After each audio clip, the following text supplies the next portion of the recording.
don't really know if you can see violence per se in a design. There are obviously lines that indicate that there is a potential of severity in the way in which action can be taken. But I think what you're really looking for is the phenomena of amplification.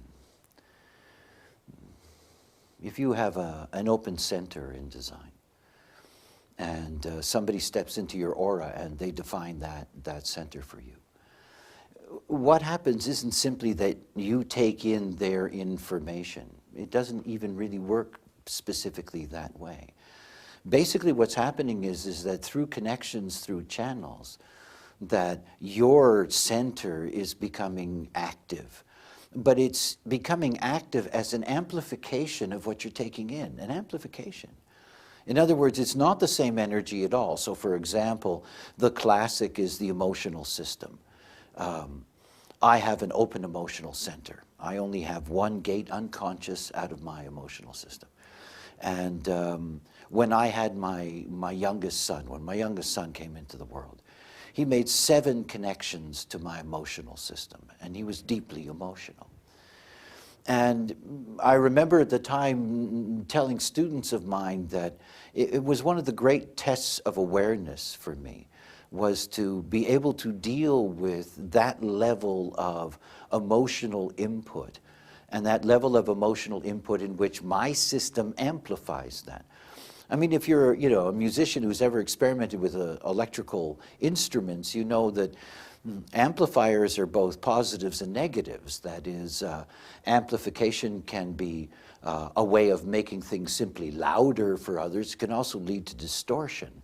And what happens in most human beings is distortion. Take the example of an unaware father and son. And the son is emotional and the father is not.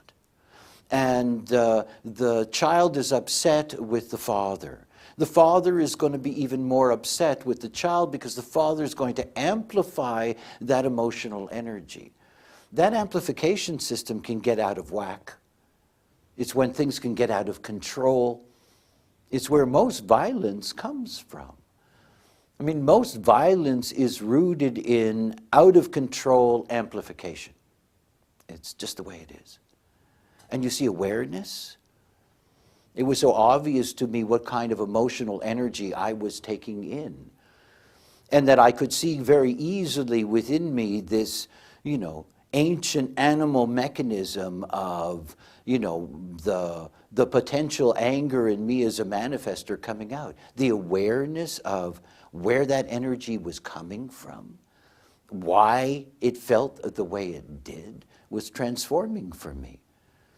This is something that, when it comes to ideas of, that we should all live in peace and we should all respect and love each other,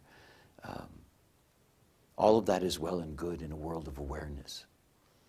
In a world without awareness, just simple mechanisms, the connecting of emotional and unemotional beings. After all, 51% of humanity have emotional definition, 49% unemotional. This is a constant phenomenon that goes on this planet. And because we're designed to be attracted to what we are not, the unemotional and the emotional are attracted to each other. And it leads to a great deal of distortion on the emotional plane, on the sexual plane, on the physical plane. And it's about a lack of awareness. It's good to understand mechanics. It changes a lot of things in terms of the way in which you can live on this plane.